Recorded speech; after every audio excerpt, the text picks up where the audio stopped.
Então vamos lá dar continuidade ao nosso estudo, né, do livro de Apocalipse.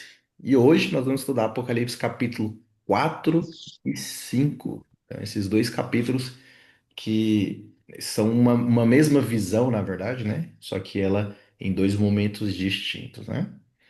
Bom, para a gente começar, eu sempre incentivo, né, que antes do nosso estudo a gente tenha a leitura e a reflexão e tentar responder algumas perguntas aí durante a semana, né? Então, antes de mais nada, eu queria perguntar para vocês. Qual que vocês viram que é a palavra que mais aparece, ou que mais se repete, né? Nesses dois capítulos? Trono. Trono. Olha só, muito bem, irmão. A palavra trono é a palavra que mais se repete, né?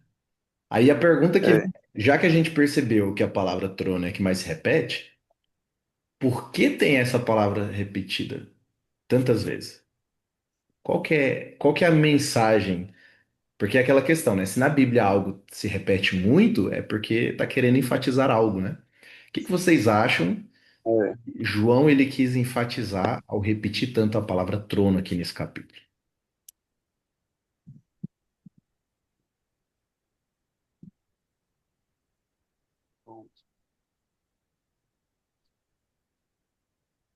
Um de cada vez.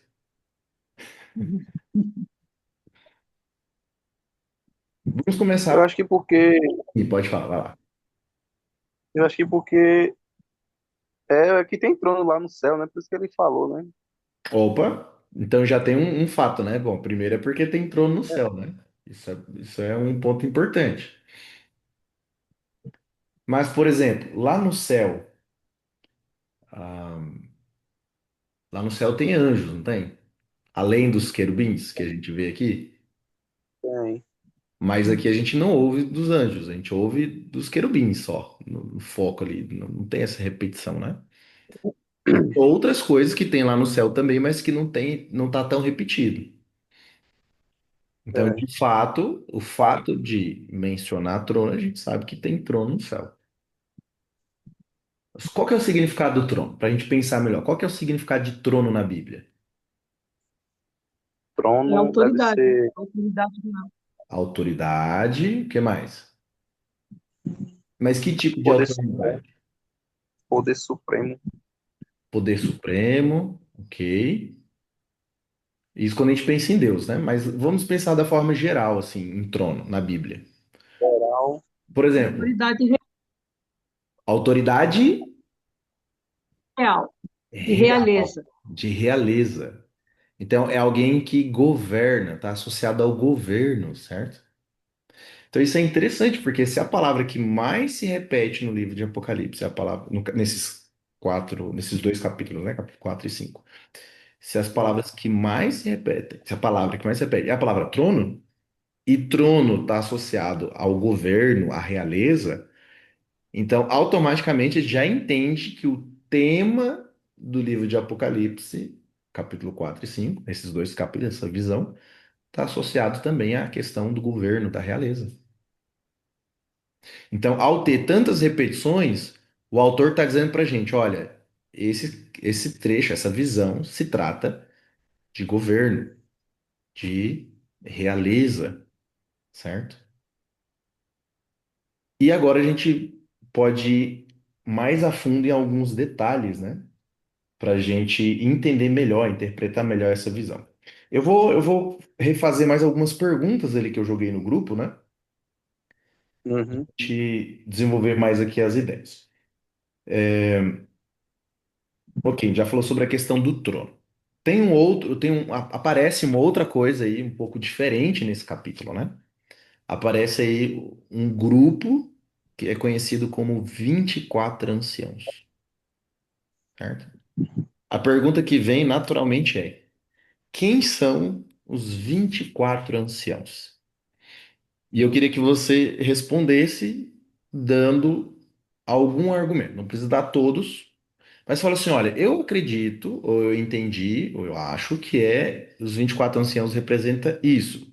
Por quê? Por causa disso, disso, disso. Aí outra pessoa pode Se concorda, pode dar outros argumentos a mais, ou se discorda, pode dar um argumento diferente também, ok? Então, para vocês, o que que é ou quem são esses 24 anciãos?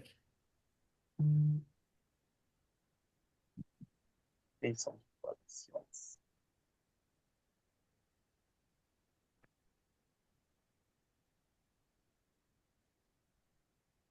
Alguém tem uma ideia de quem seriam? Eu já vi Ó, eu, algumas coisas sobre isso, né? Mas eu acho que não bate, não. Não bate, mas será que não bate? não sei, tinha 12 tribos de Judá, tinha 12 apóstolos, será que é alguma coisa ligada a isso? Opa, olha que interessante.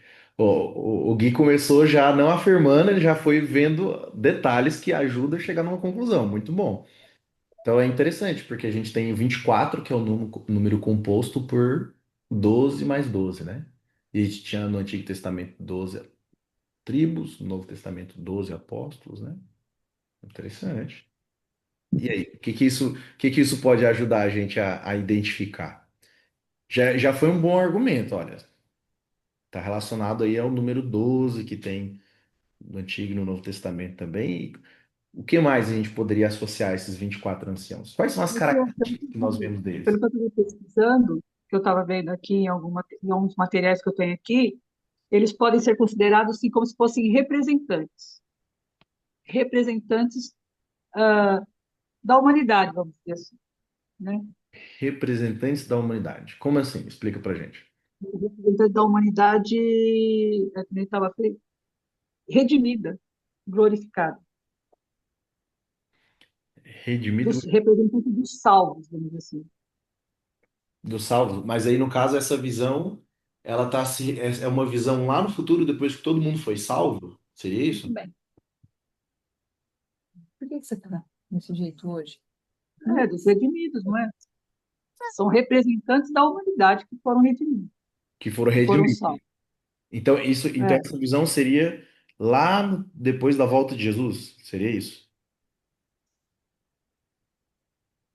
e agora? Eu não sei, não sei responder. Ok, ok. Mas tem um ponto interessante aí sobre os redimidos e tudo mais. Tá. Primeiro vamos imaginar o seguinte: o texto bíblico fala lá no verso 4, né? Ao redor do trono há também 24 tronos, e assentados neles 24 anciãos, vestidos de branco, cujas cabeças estão coroas de ouro. Então vamos parar por aqui. Já diz o quê? Que esses 24 anciãos, eles estão fazendo o quê? Julgando, Assentar. Eles estão sentados no trono. assentados em tronos. Governando, tipo, uma coisa assim? E aí? Aqui tem uma coisa interessante, né? Vocês Amor, lembram?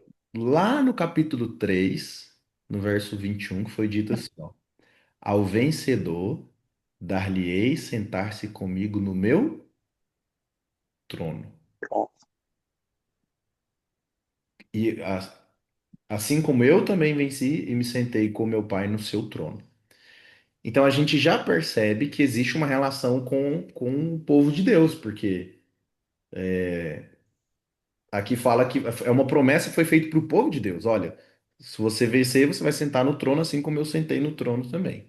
Então tem a questão do trono aqui, a gente já viu isso no capítulo 3 que a gente pode associar ao povo de Deus, certo? Que no caso de Apocalipse 3 foi no contexto do povo de Deus no tempo do fim. Só que aqui a gente ainda não vê Jesus assentado no trono, no capítulo 4. A gente nem vê Jesus ainda no capítulo 4, certo? Quando aparecem esses 24 anciãos. Mas tem uma ligação aí, certo? Uma outra característica é fala que eles estão com vestes brancas. E a gente vê em outras passagens do livro de Apocalipse que vestes brancas foi dadas àqueles que foram salvos também.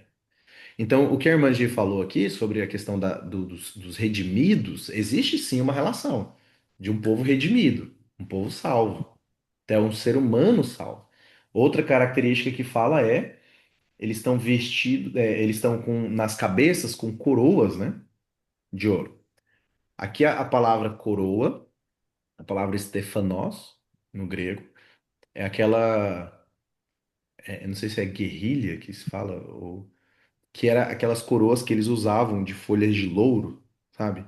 Que eles faziam tipo de uma folha de louro de ouro, né? Na época lá da Grécia, de Roma e tudo mais, para as pessoas que eram os campeões das disputas e tudo mais.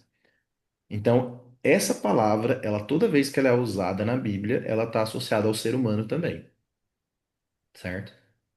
Então é interessante, porque aqui já dá argumentos para a gente entender que são seres humanos que estão lá, certo?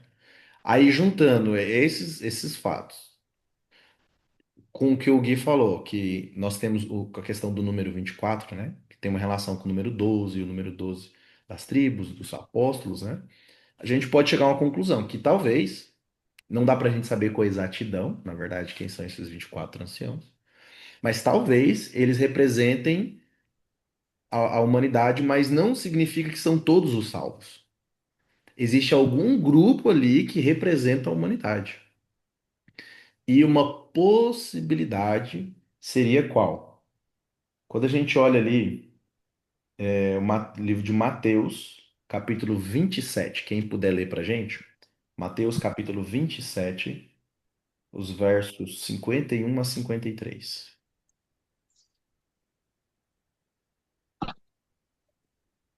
Aqui é uma possibilidade de quem são esses 24 anciãos, né? Mateus capítulo 27, os versos 51 e 50 a 53. E eis que o véu do templo se rasgou em dois, de alto a baixo, e tremeu a terra, e fenderam-se as pedras, e abriram-se os sepulcros, e muitos corpos de santos que dormiam foram ressuscitados. E saindo dos sepulcros, depois da ressurreição dele, entraram na cidade santa e apareceram a muitos. Então, quando Jesus ressuscita, um grupo de pessoas ressuscita junto com ele. E eles entram na cidade e ainda aparecem a muitos, né? Para poder testemunhar da ressurreição de Jesus. E aí depois, Jesus sobe ao céu e eles sobem junto com Jesus. Então, existe uma possibilidade que esse grupo de pessoas que foram ressuscitadas, eles são levados agora com Cristo para o céu e eles são colocados como esses 24 anciãos, certo? Agora, isso é uma possibilidade. Existem outras interpretações, como seria representantes de outros mundos não caídos, né? Porque Deus ele não criou apenas o planeta Terra, né, com seres vivos, né? Existem seres vivos em todo o universo. A gente não sabe onde que é, mas existe, né? E esses outros seres, por exemplo, aparecem no livro de Jó, capítulo 1, né? Que é quando representantes do universo apareciam diante de Deus, né? Então, seriam uma das interpretações é que seriam esses outros seres ali que também estavam lá. Só que, diante de todos esses outros argumentos que a gente colocou aqui, é mais provável ter sido seres humanos. E talvez esse grupo aqui seja um grupo que esteja. Uma outra possibilidade também é que não seria somente esse grupo, mas todos os outros também que já foram ressuscitados ou que foram é, arrebatados para o céu antes, né? Então a gente tem Enoque, que a gente sabe que ele foi para o céu em vida, a gente tem Elias, que a gente sabe que foi para o céu em vida, e temos Moisés, que foi o primeiro ser humano a ser ressuscitado, né? Então, todos esses aqui podem, quem sabe, estar fazendo parte desses 24 anciãos. Agora, lembrando que aqui a gente está trabalhando em possibilidades, eu estou dizendo que acredito eu, pelas evidências bíblicas, qual seria a maior possibilidade. Agora, o ponto importante é que esse número ele é simbólico. Então, não é que são exatamente 24 pessoas, porque o livro de Apocalipse é um livro simbólico. Então, o número 24 ele é simbólico, provavelmente para fazer essa associação com as 12 tribos, os 12 apóstolos, né? A gente tem, inclusive, no livro de Apocalipse, no final, falando da Cidade Santa, também essa associação com o número 12. E também no Antigo Testamento, nós tínhamos um grupo de 24 líderes que representavam um povo também, não é? Quando a gente vai lá para o Antigo Testamento, a gente vê isso aí. Depois, qualquer coisa, se vocês tiverem dúvida, eu posso dar aqui a passagem, né? Que estaria lá em Números.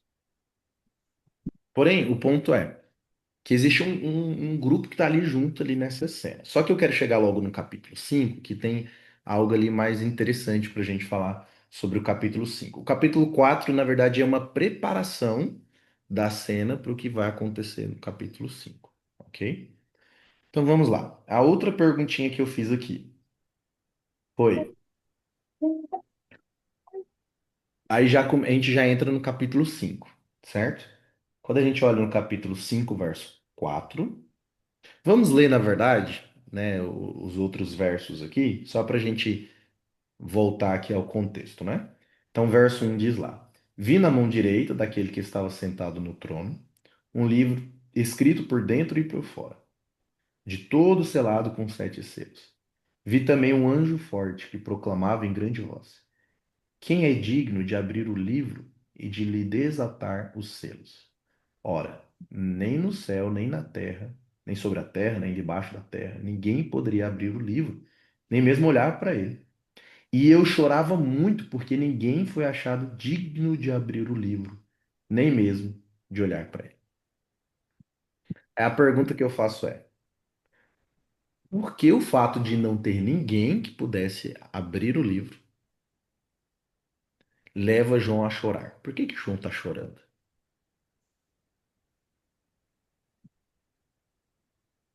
O que que vocês acham?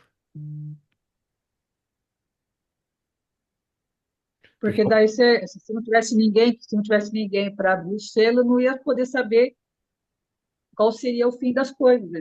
O que seria, o que estaria escrito dentro daquele livro, que talvez seria, talvez não, seria uma revelação, explicaria a consumação das coisas Então, você dentro acredita desse. que o livro se trata de uma revelação? Seria isso? Porque, assim, ali, pelo que eu agora, não sei se eu estou pesquisando errado, né? Mas não, com À relação a vontade, esse irmão, a gente assunto, está aprendendo junto. com relação a esse assunto que eu fui pesquisar, tá escrito, inclusive naquele livro lá que eu ganhei lá, aqueles livros, aquela coleção lá que eu ganhei. Aí está falando que nesse rolo, né, que tem os 7 selos, se não fosse aberto, o João se entristeceu, por quê? Porque não teria como saber o que estaria escrito ali, e eles afirmam, né, segundo a explicação, que ele não teria como explicar o que aconteceria na consumação das coisas, entende? Como, o que seria consumado. Ok, é interessante esse ponto. Agora, vamos entrar mais a fundo nele. Deixa eu só colocar o carregador aqui, senão vai descarregar o computador. Ok. Então, olha que interessante que a irmã trouxe, né? Que está relacionado a alguma revelação do futuro e de que eles não saberiam que seria, como que seria o fim das coisas, né?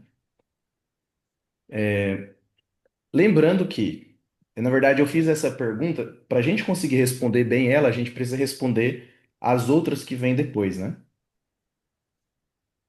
Então, por exemplo, na verdade eu não coloquei aqui, né? Eu já coloquei falando ali sobre Jesus. Mas a pergunta é o seguinte: o que que seria esse livro? Essa é uma pergunta importante, porque a gente percebe que existe algo em volta desse livro aqui, né? Nesse capítulo. Então, o que que seria esse livro, certo? Para a gente entender um pouquinho melhor, vou pedir para vocês abrirem agora aí a Bíblia em alguns textos, nos quais está sendo feito aqui algumas alusões, certo? Então, primeiro, eu vou pedir para alguém ler o livro de Êxodo, capítulo 24, verso 7. Vou pedir aqui pro Gui ler, por gentileza, Êxodo 24, 7. A irmã Gi lê pra gente Segunda Reis, capítulo 23, o verso 2 e o verso 21. E o irmão Victor, lê pra gente aí Deuteronômio, capítulo 17, verso 18.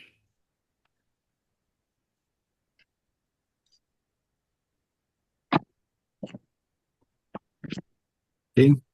Êxodo 24. Deuteronômio qual? Êxodo 24, 7. Uhum. Segunda Reis, capítulo 23, verso 2 e o verso 21. E Deuteronômio, capítulo 17, verso 18.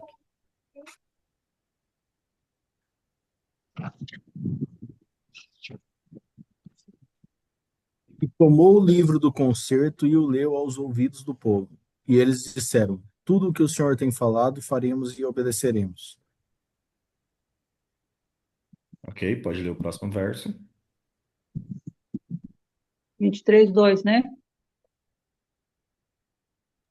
Isso, do verso 2 e o verso 21 depois.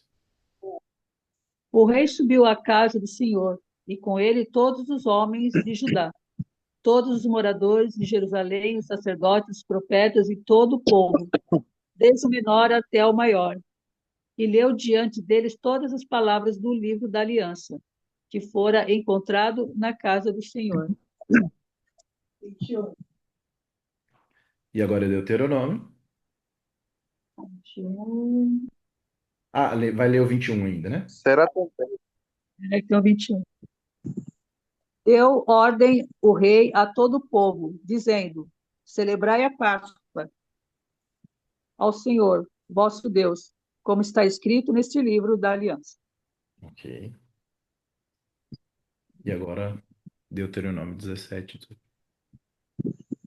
será também que, quando se assentar sobre o trono do seu reino, então escreverá para si num livro uma cópia desta lei do original que está diante dos sacerdotes levitas. Ok? Pela leitura desses três textos aí, o que que vocês entenderam? Do que fala esses três textos?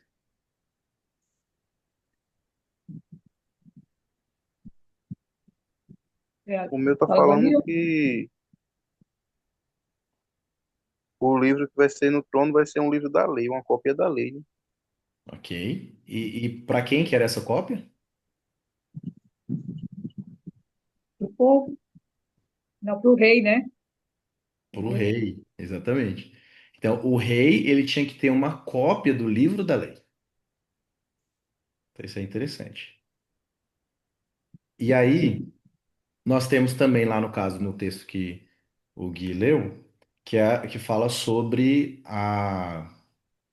o livro da aliança, que era lido diante de todo o povo, certo? Então, observa que essa imagem de você ter o rei com um livro antes dele sentar no trono, é uma imagem do Antigo Testamento que está sendo retomado aqui no livro de Apocalipse. Então, está sendo feita essa alusão, certo? Então, esse livro, a gente percebe que esse livro ele está associado ao governo também. Então, somente alguém que tem o direito de reinar é que pode ter esse livro. Então, só para a gente aprofundar um pouquinho mais, vamos pensar num pouquinho aqui da história, né? Da Bíblia.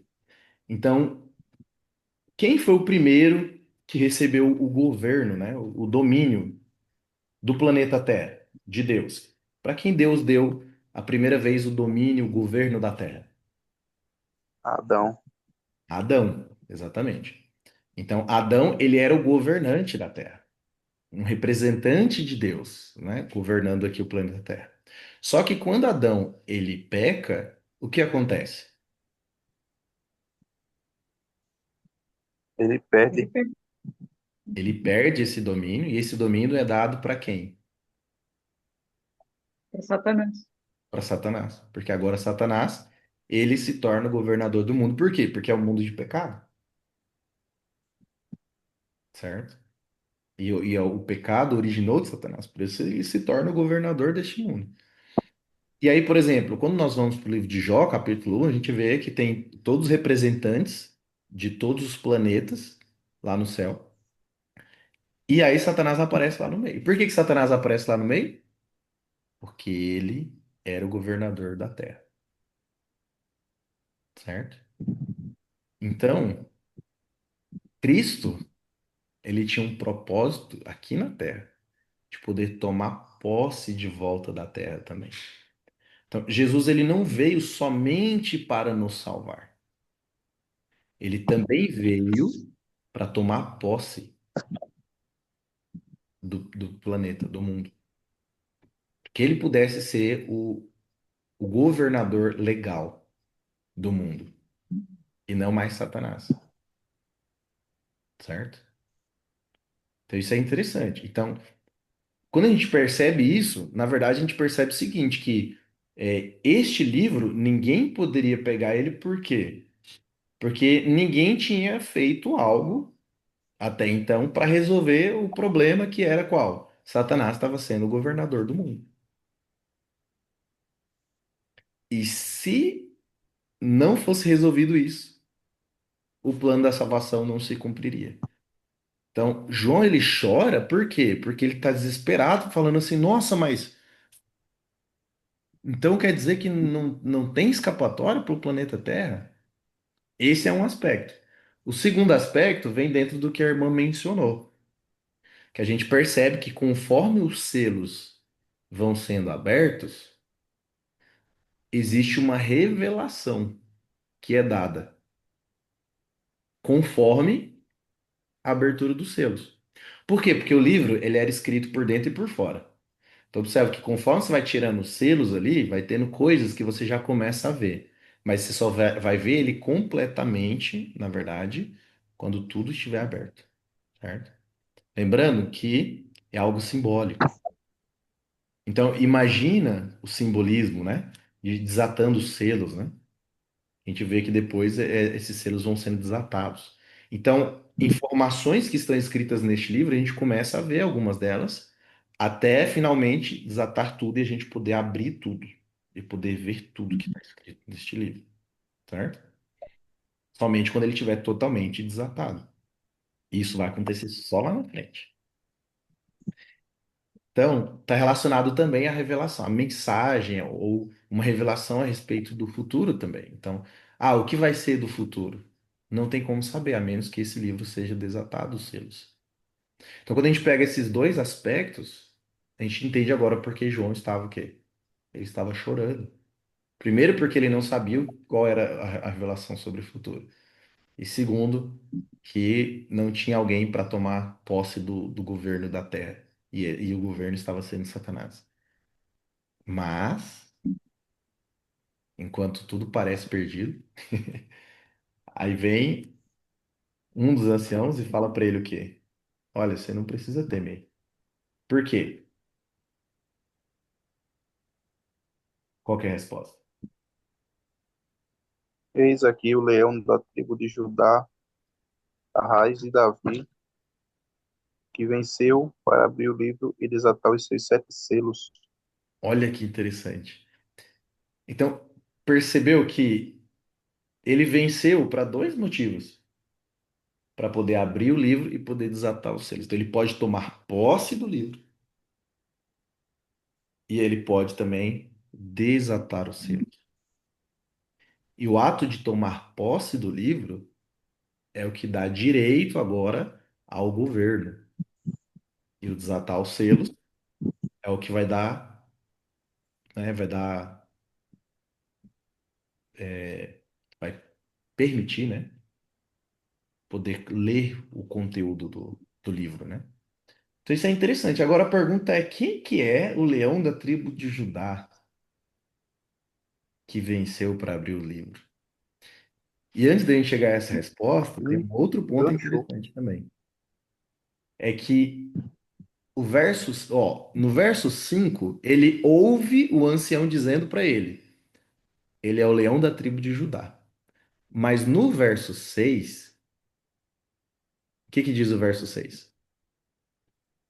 Lê pra gente, irmã Gi. Então vi no meio do trono e dos quatro seres viventes e entre os anciãos, de pé, um cordeiro como tendo sido morto. Ele tinha sete chifres, bem como sete olhos, que são os sete Espíritos de Deus enviados por toda a terra. Então, olha que interessante. Ele ouviu o ancião dizendo: ele é o leão da tribo de Judá, da raiz de Davi. Mas quando ele vê, ele não vê um leão, ele vê um cordeiro como tendo sido morto. Quando a gente volta no capítulo 1, é dito que ele ouve uma voz, como voz de muitas águas. Mas quando ele vira e vê, vê um como filho do homem, com a veste de linho, cingido, né, com a cinta de ouro. Então, olha que interessante. A gente percebe que no livro de Apocalipse existe um padrão entre o que ouve e o que vê. Então, ele ouve uma coisa, ele vê outra. Só que o que ele ouve e o que ele vê se trata da mesma pessoa, ou da mesma questão, né? Da mesma coisa.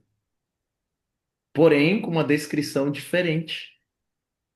Então, ele ouve que é o leão da tribo de Judá, a raiz de Davi, mas quando ele vê o cordeiro como tendo sido morto. São apenas descrições diferentes para se referir à mesma coisa. Porque a gente sabe quem que é isso aqui já. Quem que é o leão da tribo de Judá? Quem que é a raiz de Davi? E quem que é o cordeiro como tendo sido morto? Jesus Cristo.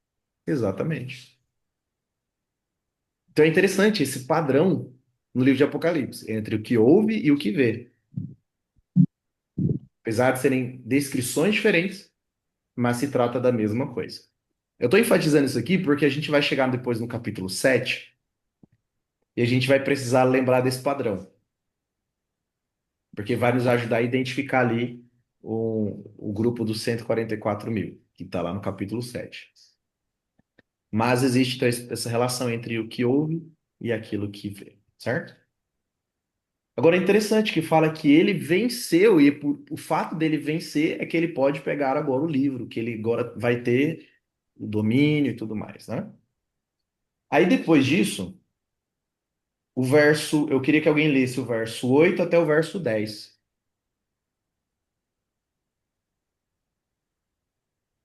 Lê pra gente, irmão Victor. Verso 8 até o 10.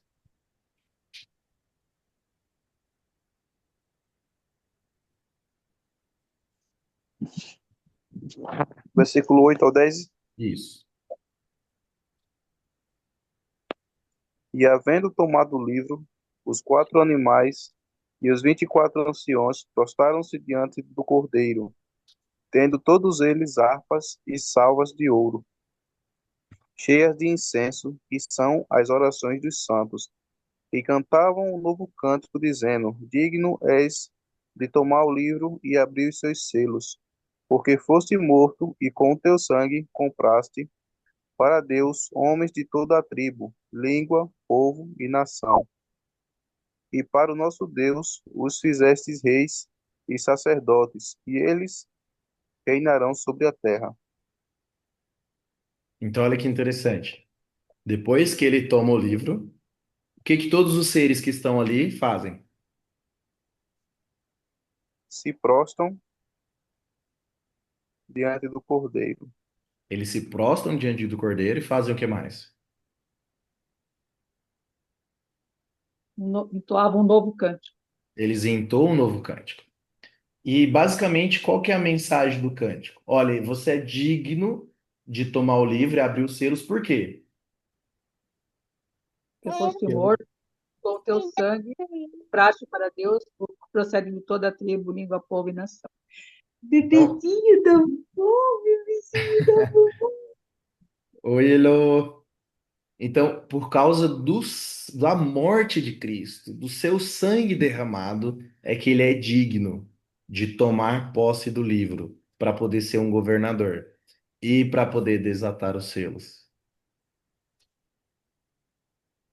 Então, o que a gente tem aqui, na verdade, essa é uma cena da entronização de Jesus. É. Jesus ele é entronizado no céu. Agora, quando que acontece isso? Se a gente for olhar, colocar uma data de quando aconteceu isso. Em que data Jesus, em que ano Jesus é entronizado no céu? No ano zero, Século... né? No- Pode falar. quando, quando ele morre, né? Quando ele foi crucificado e subiu aos céus, né? Quando ele sobe ao céu. Exatamente. E isso aconteceu no ano 31 da nossa era, né? É no Então, olha que interessante. Pentecostes? Né? Oi? É na época do Pentecostes? Não, é? Aí é que vem o ponto interessante. Porque o fato de Jesus estar entronizado no céu é permitido que algo aconteça na terra. E o que acontece na terra? Vamos agora para Atos capítulo 2. E a irmã citou muito bem a questão do Pentecostes. Na verdade, antes de ir para Atos capítulo 2, vamos continuar aqui em Apocalipse e vamos ver uma questão bem interessante. Olha o que que diz o versos 4, capítulo 4, verso 5. Alguém lê para a gente o capítulo 4, verso 5 e depois lê para a gente o capítulo 5, verso 6, a última parte. Gui, lê para a gente, por favor. Então, o E do capítulo 4, trono, verso 5 e depois o capítulo 5, o verso 6, na última parte. uhum, e do trono saíram relâmpagos e trovões e vozes, e diante do trono ardiam 7 lâmpadas de fogo, as quais são os 7 Espíritos de Deus. Opa, então os 7 Espíritos de Deus, que é uma linguagem simbólica para falar do Espírito Santo, ele estava onde? No céu. Estava no céu, lá no trono. Agora o capítulo 5, aonde que esse Espírito está? Lê pra gente. Capítulo 5, verso 6, né? Isso. Última parte. Ah, última parte. E tinha, Isso. como havendo sido morto, e tinha 7 pontos e 7 olhos, que são os 7 Espíritos de Deus enviados a toda a terra. Onde que o Espírito Santo estava? Na Terra. Estava no trono. No capítulo 4 estava no trono. Agora no capítulo 5 Foi enviado a toda a terra. e foi enviado em toda a terra. Lembrando que a gente está falando do número 7 como a plenitude do Espírito Santo, ok? Então o Espírito Santo sempre esteve atuando na terra, só que aqui a gente é dito que ele atuou agora de forma plena na terra. E quando que acontece isso? Agora vamos para Atos 2, que a irmã mencionou do Pentecostes.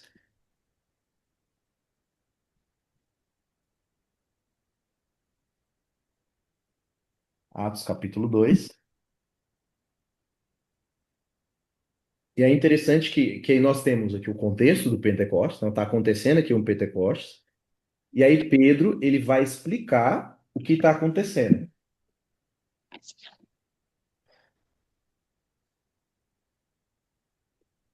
E aí lá no verso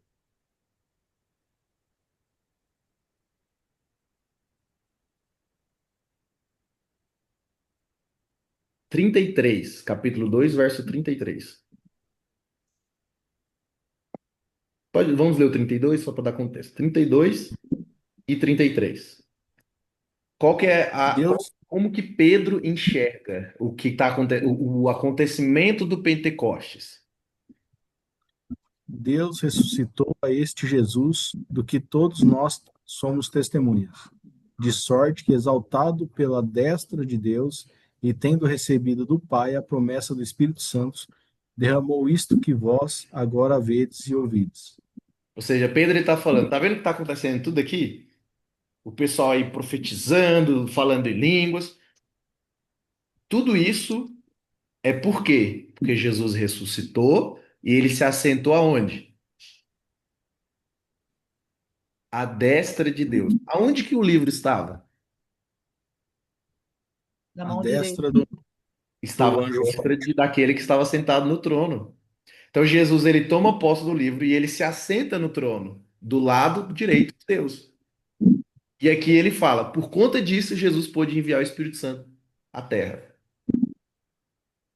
E para confirmar mais, João capítulo 7, próprio Cristo falando.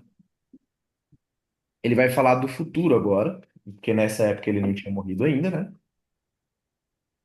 João capítulo 7. verso 39. Então, no contexto, Jesus está falando assim, ó, aquele que crê em mim, do seu interior vai fluir rios de água viva. Agora o verso 39. Quem encontrar pode ler pra gente. João 7:39. E isto disse ele do Espírito, que haviam de receber os que nele crescem, porque o Espírito Santo ainda não fora dado, por ainda Jesus não ter sido glorificado. Então é dito, o Espírito Santo ainda não tinha sido dado aos discípulos, porque Jesus ainda não tinha sido o quê? Glorificado. Glorificado, que é o que a gente encontra em Apocalipse capítulo 5, que é o momento da entronização. Jesus ser entronizado como o rei do planeta. Mas por que que o Espírito Santo não podia atuar antes, de forma plena? A gente sabe que ele atuou antes, né? Mas não de forma plena, como é descrito em Apocalipse. Porque antes o porque governo, era sim, pode, governado por Satanás. era governado por Satanás, então ele não tinha autorização de atuar de forma plena. Então o Espírito Santo, quando agia no Antigo Testamento, antes de Jesus ser glorificado, né? Ele agia apenas em poucas pessoas. É tanto que a gente nem vê muito a atuação do Espírito Santo no Antigo Testamento, como a gente vê no Novo, certo? Agora, no livro de Atos, por exemplo, na verdade, o livro não deveria ser Atos dos Apóstolos. Deveria ser Atos do Espírito Santo, porque o tempo todo é a atuação do Espírito Santo. E aí tem aquele texto de Atos 1, né? Que Jesus fala: "E recebereis poder ao descer sobre vós o Espírito Santo. E aí vocês vão ter testemunhas, né? Jerusalém, Samaria, Judéia, Samaria até os confins da terra." Então, olha que interessante, aqui no mesmo ato da entronização, quando Jesus ele ressuscita e sobe ao céu, toma posse agora, por mérito da sua morte, do seu sacrifício, ele toma posse agora do livro selado, como sendo o representante do planeta Terra. E por conta disso, ele agora é o nosso rei. Então, tem pessoas que acreditam que o Satanás ainda é o governador deste mundo. Não, não mais. Quando Jesus diz, eis aí o príncipe deste mundo, Jesus não tinha morrido ainda. Agora, o governador deste mundo, rei, e por conta disso nós temos acesso ao Espírito Santo. Amém? Amém. Nós temos uma atuação plena do Espírito Santo. Isso é muito bonito, né? Muito bonito mesmo. Aqui a gente já podia até finalizar, né? Não tá cedo ainda. Aqui a gente podia finalizar. Mas muito lindo mesmo. Agora vamos lá. Próxima perguntinha ali que eu tinha colocado no grupo.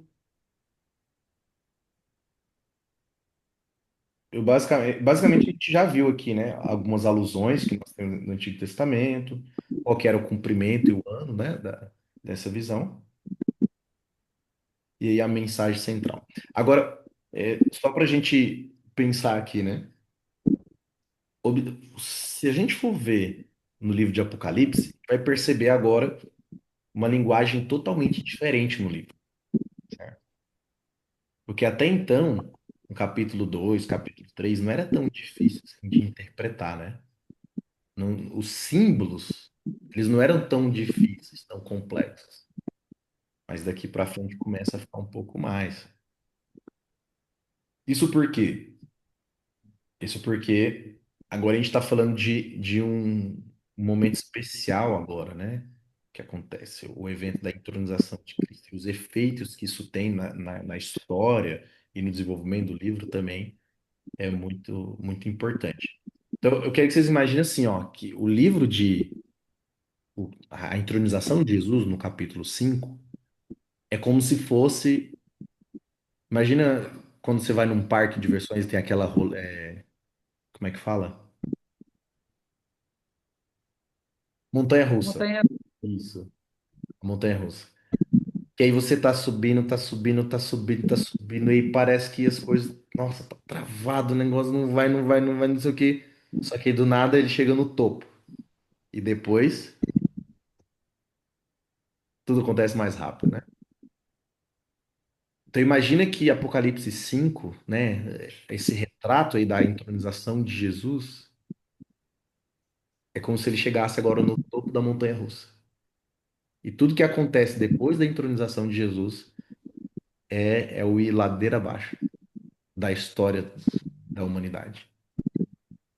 Porque tudo foi complexo até agora, sabe? Tudo que precisava acontecer para que Jesus nascesse, tudo que aconteceu. Imagina, a promessa do Messias, né? A promessa do Messias começou desde o capítulo 3 de Gênesis, que seria um descendente da mulher que ia ferir a cabeça da serpente. Aí a gente vai para o capítulo 4 e a gente vê Eva achando que Caim já era o Salvador, porque ela diz assim: com auxílio eu concebi um filho, o Senhor. Não, o nome dele vai se chamar Caim, porque com auxílio eu concebi. Aí fala alguma coisa assim, mas aí no final, o Senhor. Nas nossas versões, a maioria tá do Senhor. Mas no hebraico não tem o do, é o Senhor. Porque ela acreditava que, ela entendeu que seria o próprio Deus que se encarnaria. Isso já tinha sido revelado a ela, capítulo 3. E ela imaginou que o primeiro filho dela, porque falou do descendente, então ela já imaginou que era o Salvador. Mas não foi isso que aconteceu. Na verdade, aconteceu um monte de coisa, né? Porque aí veio o dilúvio que destruiu praticamente toda a humanidade. E isso é um problema, porque se Deus destrói a humanidade, como que vai cumprir a promessa? Mas Deus preserva Noé e sua família. E aí segue a história. E aí depois vem Abraão. Aí Deus promete para Abraão: em ti serão benditas todas as famílias da terra. Mas não se cumpre rápido essa promessa, porque Abraão demora a ter filho. Aí depois ele tem um filho, aí depois esse outro tem outros, aí ele tem outro, até que forma as 12 tribos. Mas aí eles vão todos para o Egito. E aí demora não sei quantos anos até eles serem libertos de novo do Egito. Aí quando eles são libertos do Egito, Deus vai levar para a terra. E aí passam 40 anos no deserto. E depois de 40 anos no deserto é que eles começam a conquistar a terra de prometida. E aí vai lá com Davi, Deus fala que Davi teria, a descendência de Davi teria o reinado para sempre, se eles fossem fiéis à aliança. Mas o povo de Israel não é fiel à aliança. E eles são quase que eliminados da terra no cativeiro babilônico. Mais um problema para o cumprimento da profecia. Mas Deus mantém ali os judeus, né, que são descendentes de Judá. E aí eles voltam para a terra. E aí, naquele momento que Daniel estava na Babilônia, toda aquela história, é que é feita uma profecia já com um tempo profético de quando Jesus viria, de fato o Messias viria. E aí tem toda essa expectativa até que de fato Jesus vem. Só que quando Jesus vem, Herodes tenta matar Jesus. Então imagina, olha quanta dificuldade aconteceu na história bíblica até que o Messias viesse. Se a gente for considerar aí que entre a criação e Jesus, né, tem aí 4.000 anos, né? Que é um cálculo que alguns fazem com base na cronologia bíblica,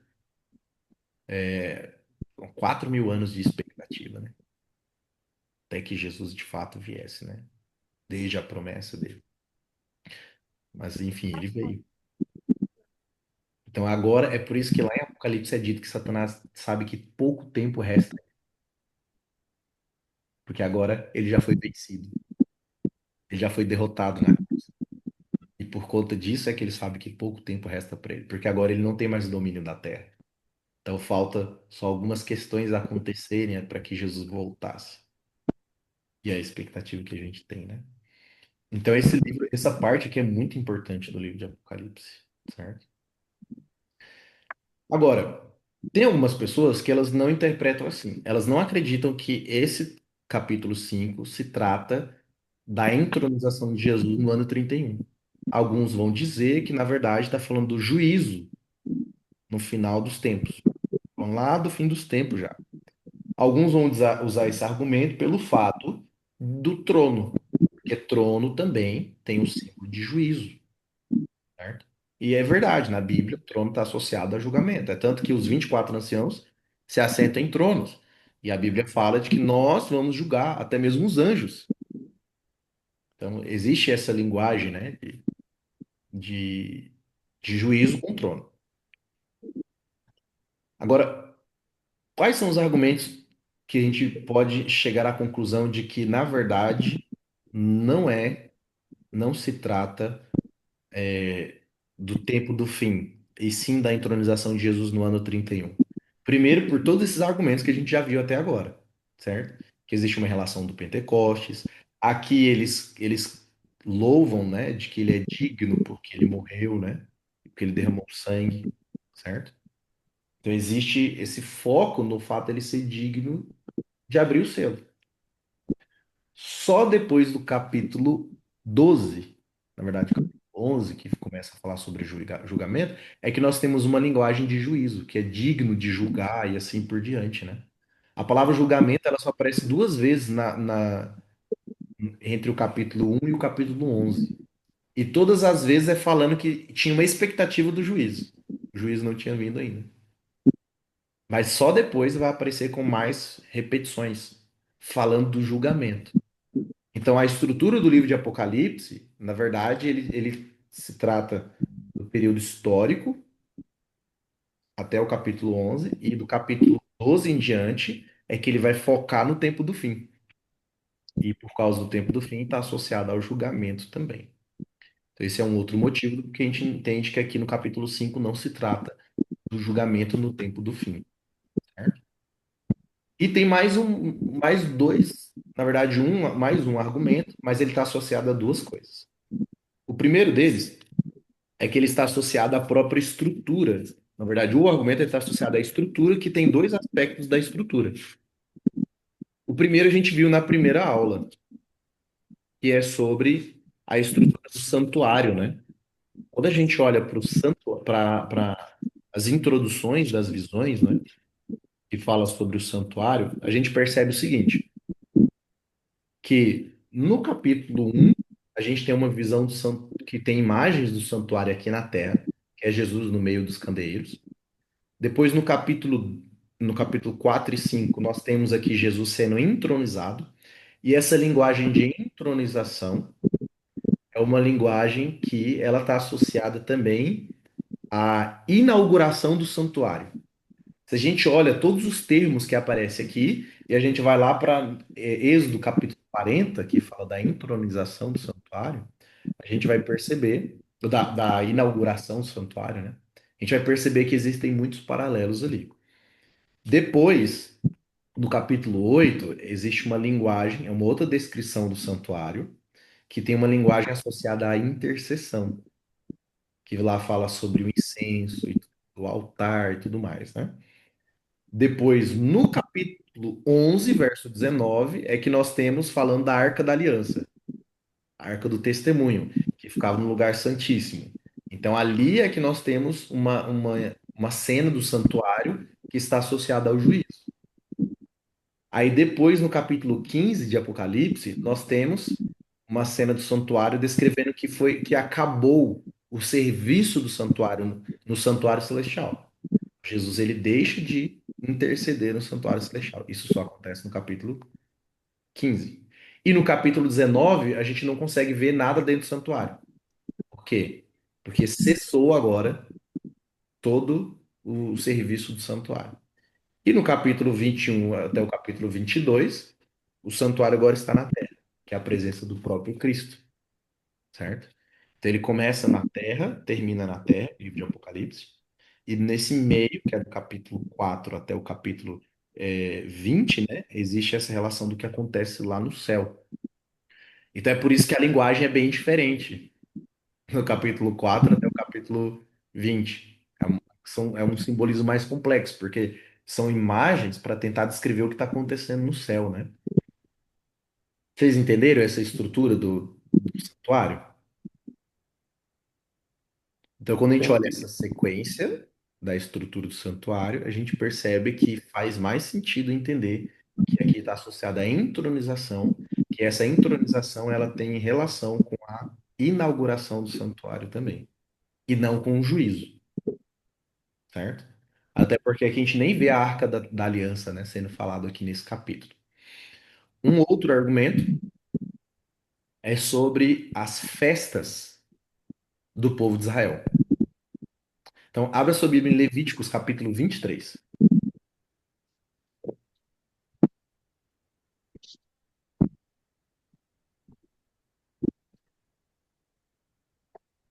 Levíticos, capítulo 23, fala das festas que o povo de Israel tinha que celebrar todos os anos, as festas anuais.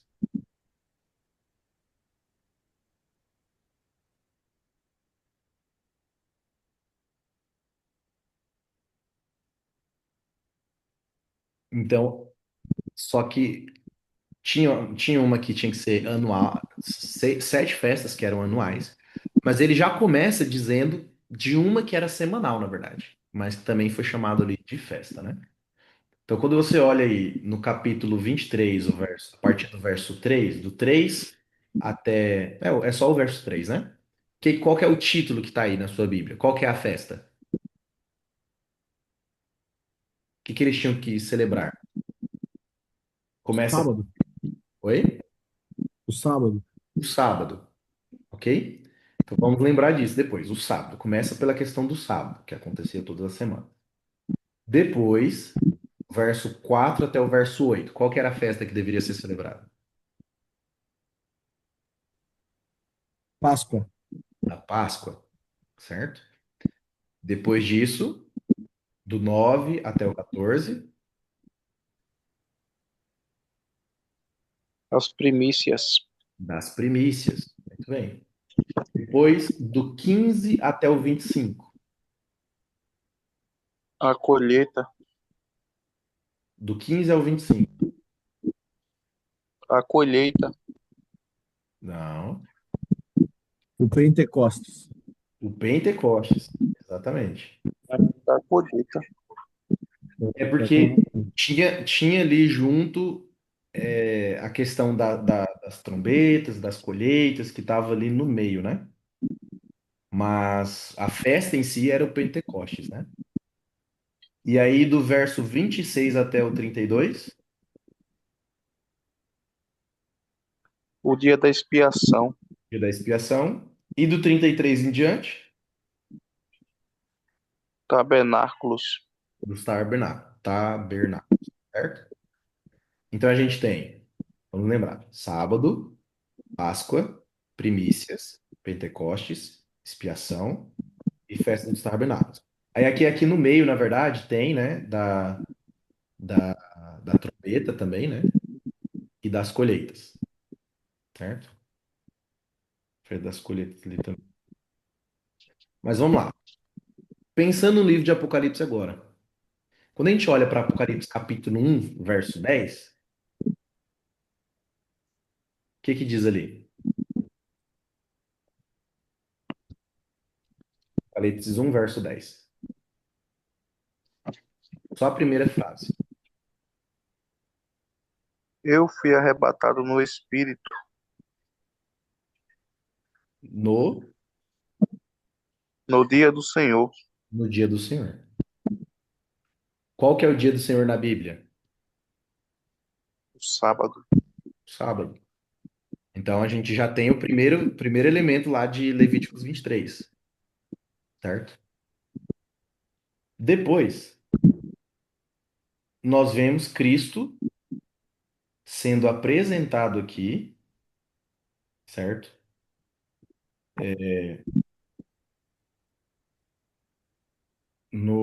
Com vestido de linho, né? Com um cinto na altura do peito e tudo mais, que é uma linguagem referente ao sacerdócio, ok? Então existe aqui já uma ligação com o sacerdócio. E o sacerdote, eles tinham que fazer o quê? Eles eram aqueles que recebiam, né, os sacrifícios do povo, os animais e tudo mais, que existe uma relação agora aqui com o dia, com a festa da Páscoa, certo? E depois é dito que ele foi aquele que foi morto. Então, essa expressão, né, que estive morto, está associado também à Páscoa, né? Mas que está vivo. Então, agora está associado à ressurreição. E isso se cumpre em Cristo. Então, Cristo, ele morre e ele é retirado como sendo o cordeiro lá da Páscoa. E ele morre exatamente um dia após a Páscoa, né? A Páscoa foi na quinta-feira que Jesus celebra a Páscoa e ele morre. E depois ele ressuscita no domingo, exatamente no dia que era celebrado as primícias, em Levíticos 23. Era no domingo. Então você tem sábado, Páscoa e primícias. E depois das primícias, o que que acontecia? Vinha o Pentecostes. Pentecostes, que acontecia exatamente 50 dias depois da festa das primícias. E quando a gente olha no relato bíblico, a gente percebe que Jesus, ele ressuscitou, depois ele volta para a terra, ele vai para o céu, né? Ele fala até para Maria, né? Não me detenhas porque eu ainda não fui para o Pai. Então ele vai para o céu para ele poder lá no santuário celestial, diante do trono de Deus, ele oferecer, né, o seu sacrifício no santuário celestial, assim como acontecia no santuário terrestre, que era um símbolo do santuário celestial. E ele volta para a Terra, ele fica 40 dias na Terra, depois ele sobe de novo, em Atos capítulo 1. E o povo fica quanto tempo em oração?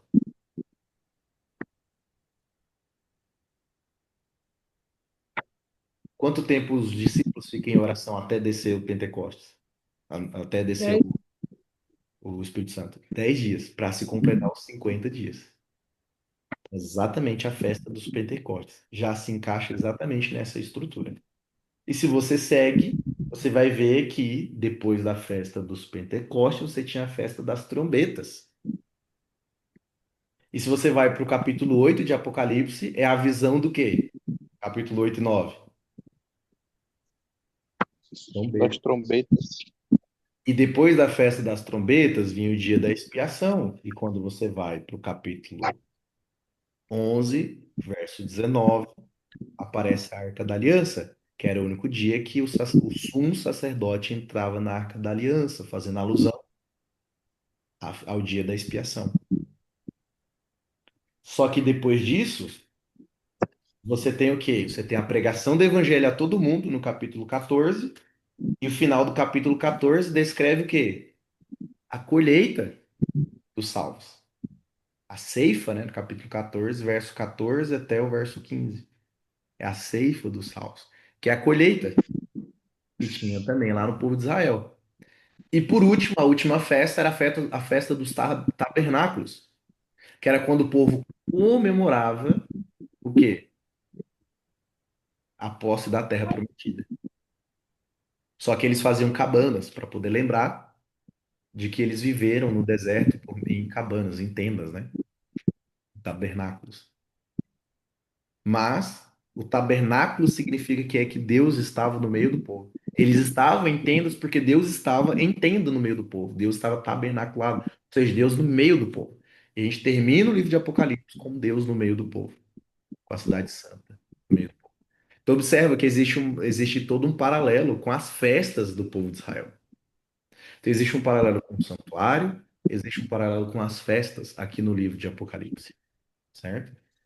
Então, quando a gente olha toda essa estrutura, todas essas informações que nós vemos, não tem como a gente interpretar de forma diferente o que se trata o capítulo 5, senão entender que se trata da entronização de Jesus, que é o que permite o Pentecostes, o derramamento do Espírito Santo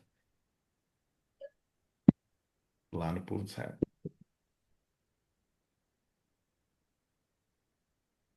Amém? Alguma dúvida, gente? Algum comentário com o que vocês estudaram aí durante a semana? Eu achei interessante que a gente vê aqui nos comentários aqui da Bíblia, aqui do capítulo 4, fala aqui que seguinte eles fazem uma apresentação da sala do trono, Uhum. né? Todos os detalhes, quem estava ali, quem não estava, o que tinha, o que não tinha. Depois que eles fazem a apresentação física, vamos dizer assim, né? Da sala do trono, aí então aí acontece a chegada de Jesus para ser entronizado ali naquela sala do trono. Exatamente. É como se tivesse uma expectativa de Jesus, né? Como se estivessem aguardando mesmo, né, a chegada dele ali na sala do trono. Exatamente. Que bênção. Mais algum comentário, alguma dúvida? O, Você o versículo 7 pode falar, Vitor. o versículo 7 do capítulo 5 diz: E veio e tomou o livro da destra do que estava sentado no trono. Uhum. Eu acho que na hora que você está explicando, cortou a, a internet e não entendi esse versículo. É, quando fala, é quando Jesus ele toma posse do livro, né? Que a gente viu que esse Uhum, livro ele está associado a duas coisas, né? Está associado ao governo, certo, da terra. Ele está associado à revelação a respeito do futuro, né? uhum. Então, Cristo agora ele toma posse do livro. O ato de tomar posse do livro é que permite Jesus agora desatar os selos, certo? E que dá agora a Jesus, né, o título, né, de rei da terra, de governador da terra. Claro que é um reinado ainda não completo, né? Porque, vamos dizer assim, Jesus ele é como se estivesse agora com o reino da graça, mas depois vai ser o reino da glória. Por que a gente fala reino da graça? Porque ele ainda dá a oportunidade daqueles que não são seus súditos de se arrependerem. Mas depois vai vir o reino da glória, aonde todos vão se ajoelhar diante de Jesus. E isso vai acontecer lá, né? Depois aqueles No que caso, não vão ser o, exterminados. no caso, o versículo 7 ele tomou, no caso, o governo para ele. Ele tomou, só que ele não tomou que ele usurpou como Satanás, né?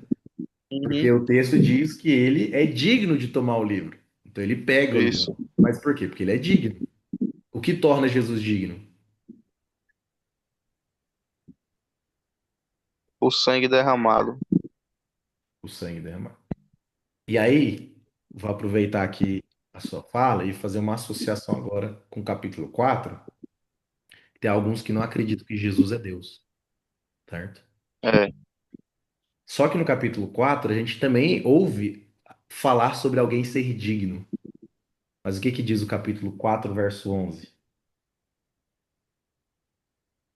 Digno és, Senhor, de receber a glória, honra e poder, porque tu criaste todas as coisas, e por tua vontade são e foram criadas. Então, primeiro, a dignidade está associada ao fato de Deus ser criador. Só que agora um outro é falado que é digno também. Então, quando você tem esse paralelo, você está dizendo o seguinte: olha, Deus é digno, porque Deus é criador. Só que agora outro é chamado de digno. Por quê? Porque está falando do Pai. Mas agora fala o quê? Mas o filho é digno por ter derramado sangue, por ter morrido. Então, esse paralelo coloca Cristo no mesmo pé de Deus, o Pai. Ou seja, Jesus é Deus, assim como o Pai. A diferença é que, das três pessoas da divindade, Jesus é quem morreu. O Espírito Santo é que foi enviado à Terra. E o Pai é o Criador. Mas, na verdade, a gente sabe que em todos os atos, né, do plano da salvação, os três estão sempre envolvidos, né? Então, Jesus é a força, a parte ativa da criação, né? Porque ele é o verbo que estava no princípio, que tudo foi criado por meio dele, né? O Espírito Santo pairando sobre as águas. E aqui, de novo, a gente tem, agora com a morte, ressurreição e entronamento, entronização de Cristo, nós temos o Pai, que é aquele que se assenta no trono, nós temos o Filho, que toma o livro, e agora é digno, né, de tomar e desatar os selos, e o Espírito Santo é enviado sobre a terra. Então, aqui a gente vê claramente as três pessoas da divindade no livro de Apocalipse. Então, isso que é fantástico. É, é difícil, é mais difícil a pessoa acreditar de que não existe três pessoas, né, da Trindade do que aqueles que acreditam que não, é só um e manifestações diferentes. Não, porque a gente está falando de pessoas exatamente diferentes. Que é aquela questão que eu falei, né? É sempre importante a gente entender que o livro de Apocalipse, ele fala de coisas reais, porém numa linguagem simbólica. Então, a linguagem que é colocada aqui, não é que aquele que está sentado no trono é simbólico, mas fala de algo real, que Deus ele tem um trono e tudo mais. De que Jesus é o Cordeiro é uma linguagem simbólica, mas está falando de Jesus, é uma pessoa real. Sete espíritos é uma linguagem simbólica, mas está falando do Espírito Santo. Entende? Então, isso aqui foi bem interessante você ter comentado isso aí, que eu lembrei dessa relação que tem, né? Então, Jesus ele é digno agora por dois motivos. Primeiro, porque ele é o nosso Criador, e agora porque ele também é o nosso Salvador. Hum, Isso são os dois motivos que norteiam toda a Bíblia, né? Só o fato de ser Criador já seria suficiente. Mas Deus ele não quis agir apenas pelo seu poder como Criador. Ele também quis agir pelo seu amor como Salvador, que morreu por nós. Amém. Mais alguma dúvida? Acho que não. Maravilha, então. Vamos encerrar nosso estudo de hoje. E lembrando que nós vamos ter um recesso de 2 semanas, tá? Do estudo de Apocalipse. E nas duas próximas segundas-feiras, terças-feiras, não vai ser possível estar fazendo aqui com vocês, mas aí depois, hoje é dia 10, né? É, Então, dia Hum, 17 e dia 21, que a gente não vai ter, mas a gente retorna no dia 28 de junho, ok? É bom que vai ter um bom tempo para a gente ok. estudar agora o capítulo 6 do livro de Apocalipse. Maravilha? É isso, vou pedir para a irmã Gi. Maravilha. vamos orar. Amém. Querido Deus, muito obrigado, meu Pai, porque o Senhor nos concede a oportunidade de aprendermos cada vez mais sobre a Tua palavra. Que tudo isso possa ficar gravado em nossa mente, em nosso coração, mas que também possamos falar às pessoas tudo que estamos aprendendo, conforme a oportunidade surge. Nos capacita e nos dê sabedoria para isso. E nos use conforme a tua vontade para proclamarmos o Evangelho. Cuida de todos nós, nos conceda uma noite tranquila e abençoada, perdoe os nossos pecados, em nome e por amor a Jesus. Amém, Senhor. Amém. Amém. Boa noite, meus irmãos. Até Boa a noite, boa Vai próxima. noite. ser. Vai te Tchau, ser. Amém. tchau. Tchau, tchau.